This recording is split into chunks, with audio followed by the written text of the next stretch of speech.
can do it.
Good morning. Good morning. So, this is our amended passing of the peace time, where I would invite you to greet one another from a distance with a wave, a bow, whatever works for you. And then within your household groups, feel free to give hugs and handshakes and high fives, or however the Spirit moves you within the realm of common decency and good taste, remembering that you are in church. Yeah. Good to see so many of you here. Go ahead and have a seat.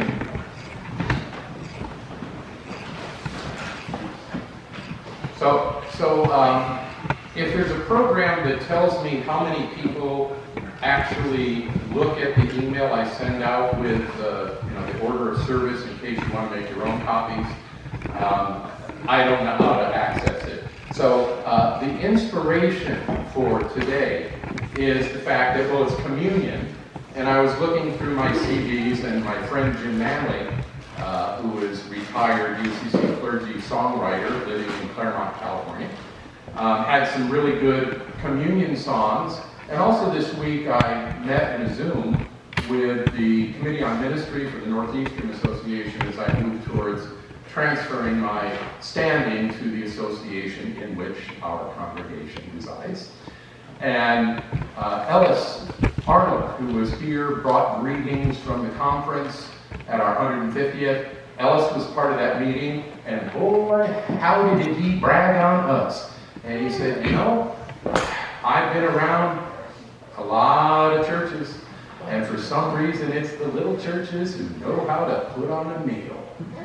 And I got to thinking, communion, looking at the scriptures. So not only are we going to be looking at the whole notion of what does it mean to be fed in all that can mean, but boy, there's enough of that stuff. We're going to have a buffet of sermons about being fed, pretty much for the month of August, because I can't get it all done in one sermon.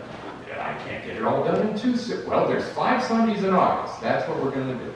So there's the inspiration for today, and I hope you enjoy Jim Manley's music. Still a few upper rooms. Month of August is still available to you for daily devotions. And then we have our Good Grief book study that we're doing by Zoom that starts this coming Wednesday at 7 o'clock.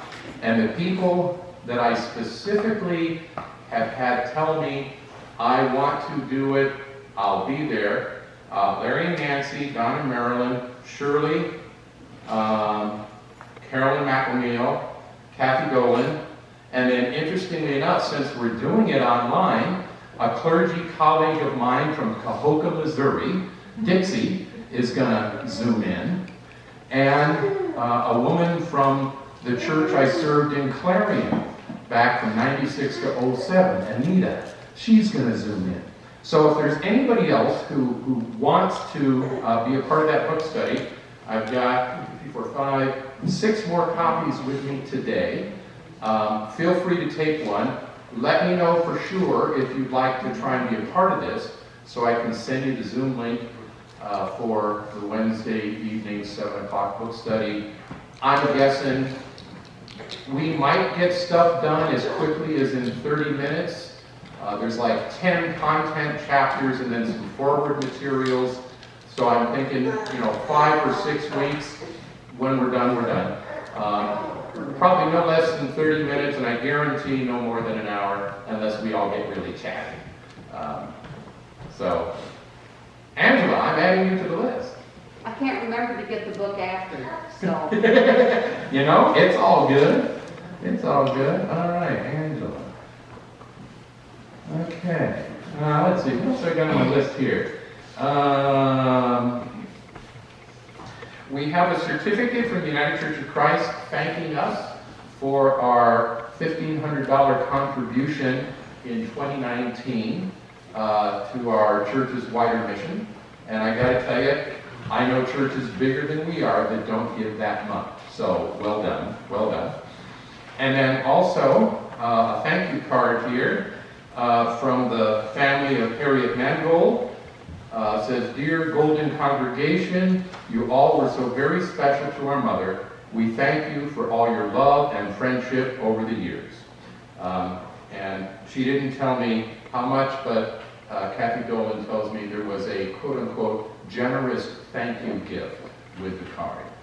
So we continue to keep them in our thoughts and prayers. Let's see, Harriet was 104? 104. Pretty amazing. Pretty amazing. I think those are all the announcements I have. Anybody else got anything? It's been a while. It's like, normally you're my ringer. It's like, announcements? I got a message from our collection site in Manchester, the person that I deal with for Operation Christmas Child this week. They still are planning their goal of 2,020 boxes. Wow. So they're going to still be our collection site. We'll have to figure out how to do things a little differently.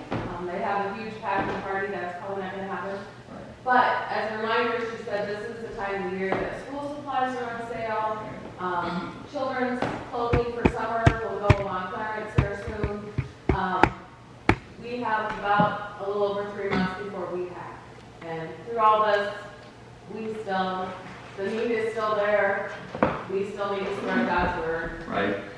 So when you're just out and about, you see some things on special that'd be nice for kids. The Operation Christmas Child with the shoe boxes. Are they actual shoe boxes, or are they just about that size? The boxes we can get from them are about that size, but we packed last year's almost all in shoe boxes that people from our congregation brought. So gather, because sometime... Shoe boxes can be brought into. Okay, because sometime it's in November that we do our packing, or is it really... Yes, we do it in November. So. Okay. So just be aware that, we get a little break in the hot summer weather. Don't lull yourself into thinking, oh, we got lots. Just be gathering. Okay, wonderful. Thank you. And we'll have to do it a little differently this year. We'll figure it out. I saw another hand somewhere. I have a number of things. First of all, I just wanted to share with you that the Mangold family also made a generous donation to the cemetery. And another thing, now that Pastor Kurt is on board with us, most of you know that June Orr, my last aunt on my dad's side, passed away. And the last minute, the pastor that they thought they were going to have for the service was not available. And this fella happened to talk to her and figured that out and got a hold of me and said, I'm available if they need somebody. Well, the people in charge of the funeral found a family friend to take care of the service. So thank you, Reverend Kurt, for stepping up and your newness here and still being available on short notice like that. So, and I'm assuming Dennis did call you. Yes. Yeah. And Bob, the family friend, Right. I assume he was there. He was there. He did very, very well. Good. I told Dennis, I said, you know, we live in crazy times. Yeah. If something goes awry, realizing I'm 50 minutes away, I can still jump in and pinch hit. But my dad always said the best way to make sure plan A works is to have plan B ready. So I trusted plan A would work. So, good. So thank you. You're welcome. You're welcome. Any other announcements? We were helping with an open house yesterday at Simon's, and we were at Fairway loading all this stuff in our truck, and across the parking lot comes Jim Moat. He goes, hey, you got a minute? I'm like, you guys go right ahead and load. And Jim said, it is so good to be out and all masked up. He goes, but I'm not contagious. And I said, neither am I. He goes, I need one of my hugs. It was so good to see him out and about. He said the humid weather is just extremely hard. Yeah. But he said, it is just so good to be out a little bit and see a few people. So he misses being here, but he's still got his wonderful attitude and smile. And that's one of the big challenges when it's helpful for us to physically stay distant, to beat this virus back, to figure out a way to not be emotionally distanced. That we're still struggling with that. We're still trying to figure out how does that work. How does that work? Any other announcements? Yes. We found out that our neighbor's Mitch mom is doing a lot better. She's out of hospice and she is actually back at the Good Neighbor home. Whoa. So she is doing a lot better. Wow. And you know, I think people forget that if you quote unquote enter hospice, a doctor has basically said, in my best medical opinion, without any medical intervention, you know, curative intervention, you have 6 months or less to live. But people get reevaluated and they respond to whatever, and a doctor says, actually, you know, you really don't fit the hospice criteria anymore. Wow, wonderful, wonderful. All right, well, let's hear some, oh, wait a minute. Birthdays, anniversaries, anybody? Nobody got any older? Everybody still been married the same amount of time? Okay. Oh, yeah, someone's... Karen, how old are you? Hold up one. Look at him, it's like, why is everybody looking at me? You know, Harriet made it to 104, and to get to 104, you got to make it to 1. So well done, Karen. Well done.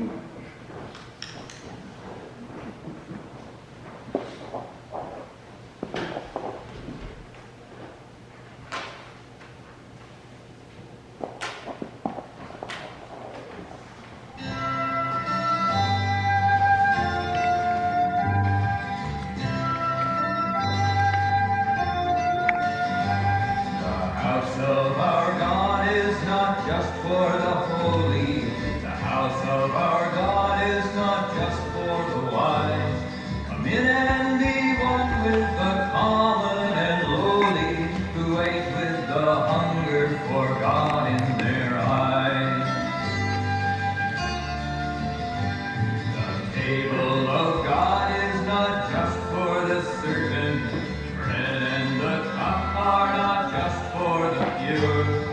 cross of the Christ has torn back the curtain, the temple thrown open for the searching and sure. So welcome, welcome each other, the old and the youthful, the fit and the faint. Welcome, sister and brother, welcome the seeker, the sinner, the saint.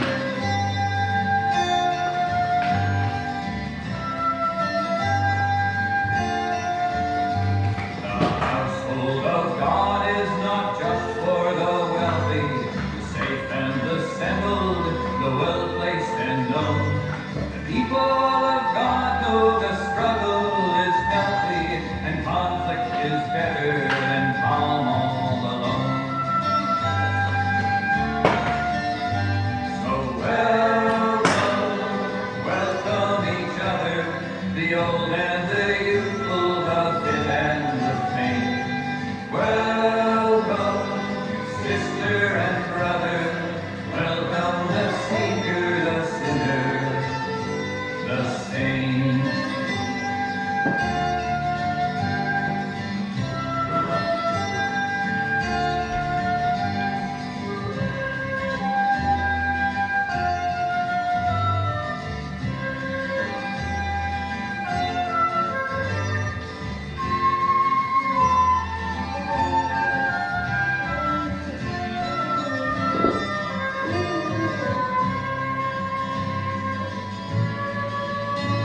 The work of our God is not just for the clever. The service of God is not just for the strong. The way of the cross is a journey forever. So gather to pray, then we'll travel along. So welcome, welcome each other, the old and the youthful, the fit and the faint. Welcome, sister and brother, welcome the seeker, the sinner, the saint.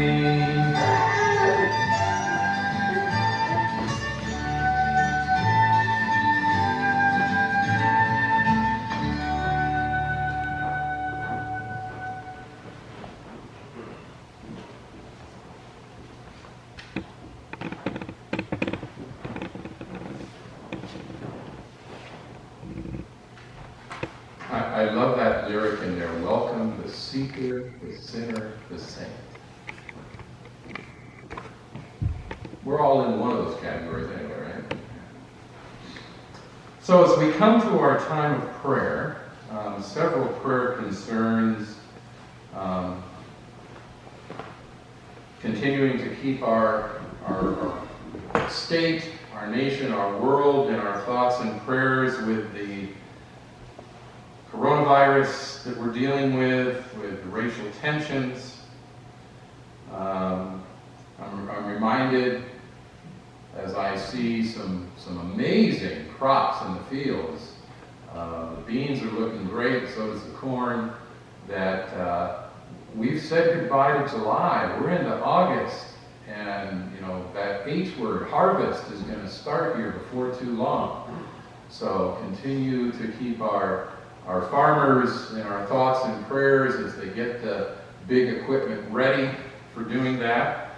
And I do know several of our friends were saying, wow, the weather this week is going to be the best all summer. So a lot of people doing a lot of camping and road trips. And when you put a lot more people out on the road, it can be problematic. So keeping folks in our prayers that are on our highways and byways. And yeah, since you called her Aunt June, who made it to 99, let's keep the Orr family, extended family in our thoughts and prayers. When someone lives that long, sometimes you can get lulled into the notion that, well, they're just going to live forever. But that's not how it works. So we keep June's family in our thoughts and prayers. Kathy Dolan reached out to me and she said, make sure everybody says, because I know not everybody does Facebook, make sure everybody knows that Steve is done with his radiation treatments, and that things are looking very hopeful, and that she and he and the family really wanted to express their thanks for the thoughts and prayers that people have been holding for Steve during this time. There's a wonderful lady that I met during my years in Clarion, Iowa, Sister Mary Kay Dawn, 95 years young.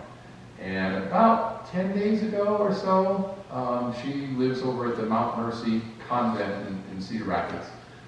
She fell and broke her hip. And so often someone that age, you know, that happens and all the life energy goes into healing and it's the beginning of the end. Not Sister Mary Kay.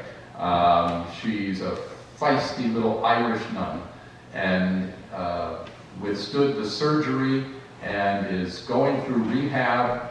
And as they were talking about the possibility of her needing to go from Mercy Hospital to a rehab unit before going back to the convent, they evaluated her, and no, Tuesday she goes home. Keep Sister Mary Kay in your thoughts and prayers. Like I say, just an amazing, feisty little woman that I enjoyed working with during our decade in Clarion. And then I would ask that you keep our daughter in your thoughts and prayers this week.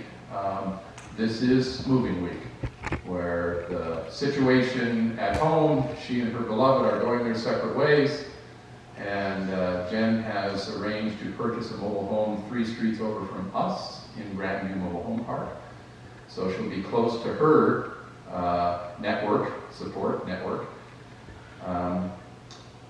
And just that goes as well as possible. She's excited, she's scared, and I think they still haven't told the kids. So I'm not sure how that will go when it happens. Wow, I had quite a list today. How about anybody out here? Joys, concerns, people? I'd like prayers for all the schools that they can come to an agreement of what they're going to do. I know face masks are going to be required at Tisha's school, but